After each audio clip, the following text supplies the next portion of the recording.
For decades, Israelis have longed for peace. From the moment of the modern state of Israel's founding in 1948, the country has extended its hand in peace to its neighbors, including the Palestinians, often at great cost to itself. Time and again, Israel has entered negotiations, withdrawn from land, and made overtures in the hope of achieving coexistence. And time and again, those hopes have been met not with reciprocation, but with rockets, suicide bombings, intifadas, and, most horrifyingly, busts. Events like the Hamas-led massacre and kidnappings of October 7th, 2023. On that Black Sabbath, the world saw in the starkest terms the true nature of Israel's enemies. Hamas did not target Israeli soldiers. Hamas did not stage an insurrection in the hopes of gaining sovereignty. Hamas, in the most brutal, medieval manner possible, invaded Israel with one goal: to kill and abduct as many Jews as possible. The horror of that day: men, women, and children slaughtered in their homes, elderly Holocaust survivors dragged into captivity, entire families burned alive, was not a failure of Israeli security alone. It was the culmination of decades of a Palestinian leadership and society that has refused peace, opting instead to glorify terror. In fact, the bestial crimes carried out by thousands of Hamas and other Palestinian terrorists on October 7th were so unspeakable. Authors of a new report have given it a unique name, because at no time in history had this exact type of crime been committed. They call it kinocide, the targeting of families, describing it as a new crime against humanity. Genocide, as practiced by the Nazis, is directed against a group of people, national, ethnical, racial, or religious, according to the United Nations 1948 Genocide Convention. But kinocide is a specific type of assault against a group, using the relationship between family members and their emotional, identity, cultural, symbolic, material, and other bonds as a way to maximize the intended harm of the attack.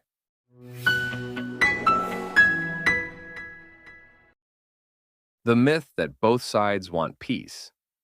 For years, a certain naive strain of Western diplomacy has clung to the idea that Israelis and Palestinians both fundamentally desire peace, and that if only the right conditions were met, an agreement could be reached. This is false to the infinite degree. The vast majority of Israelis want peace. Palestinians, by and large, as represented by their leadership, want Israel's destruction. This distinction is the key to understanding why no peace agreement has ever lasted and why, despite Israel's best efforts, it has been forced to become a nation that fights for survival rather than one that simply enjoys some sense of normalcy. It is not for lack of effort that peace has not been achieved. In 1947, the Jewish leadership accepted the United Nations partition plan, despite the fact that it offered a tiny, indefensible strip of land surrounded by hostile Arab states. The Arab world rejected it and launched a war to annihilate the nascent Jewish state.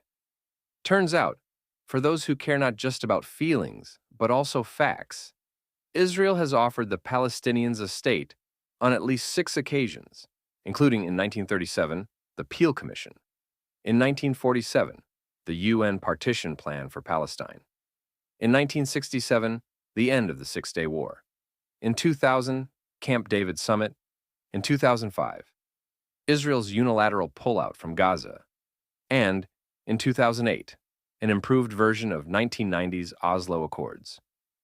The most notable offer in recent history was in 2000 when then Israeli Prime Minister Ehud Barak offered nearly all of the West Bank and Gaza to the Yasser Arafat-led Palestinians, including shared sovereignty over Jerusalem.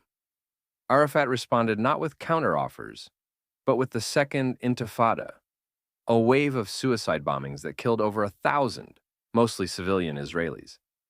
In 2005, Israel unilaterally withdrew from Gaza, forcibly removing Jewish settlers from their homes in a painful and deeply divisive process within Israeli society. The response? Just months later, Hamas violently took control of Gaza and turned it into a jihadist launching pad for thousands of rockets and terror attacks against mostly civilian Israelis.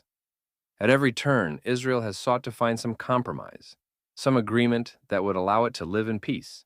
And at every turn, the Palestinians and their allies have responded with war, terror, and the wholesale rejection of Israel's right to exist.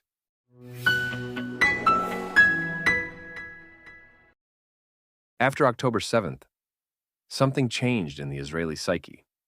Again, the vast majority of Israelis have always wanted peace, but now they want something else even more: justice.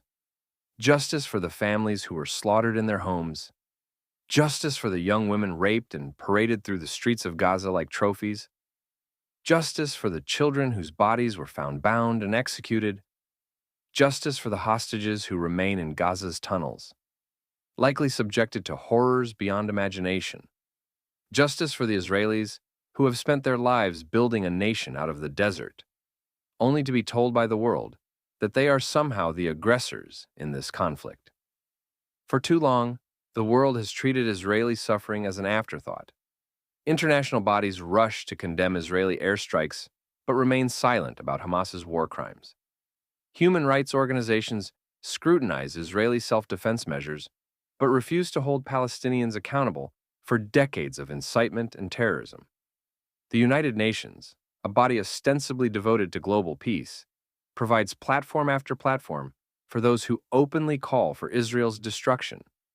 To add insult to injury, the international media frames every Israeli action as an aggression, while portraying Palestinian terrorism as a tragic consequence of so-called occupation, ignoring the fact that Hamas's atrocities occurred not in occupied territory, but inside Israel's internationally recognized borders. This asymmetry is not lost on Israelis. It has bred a cynicism that has grown sharper with every war, every terror attack, every biased UN resolution, and every academic in the West who thinks boycotting Israeli whatever is an act of moral courage. But most of all, it has hardened Israeli resolve. October 7th was not just an act of war. It was an attempt to break Israeli morale. Instead, it did the opposite. Israelis are no longer interested in fragile truces with entities that celebrate their murderers. We are no longer willing to endure another decade of terrorist rocket fire in the name of a peace process that leads nowhere. We are done apologizing for our existence. We want justice.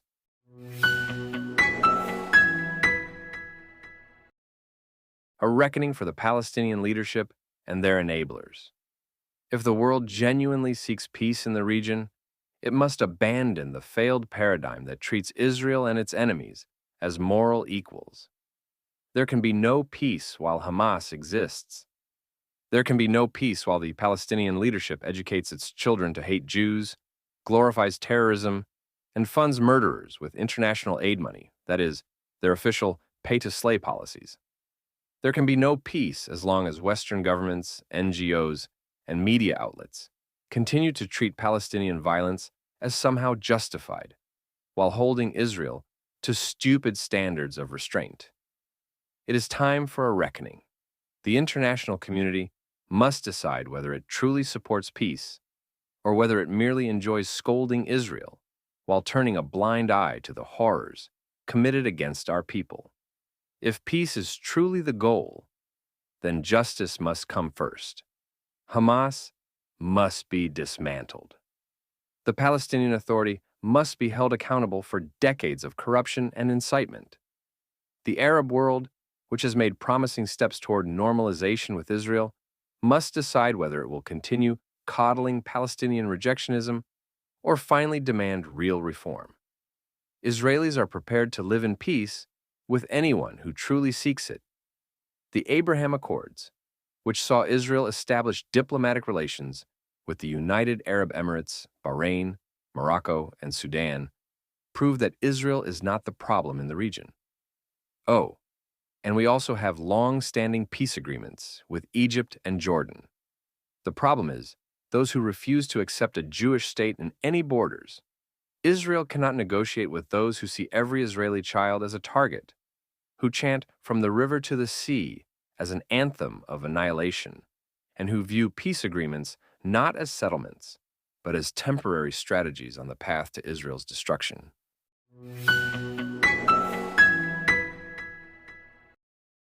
There's a common saying in Israel, quote, "If the Arabs put down their weapons today, there would be no more war. If Israel put down its weapons today, there would be no more Israel." This is not hyperbole.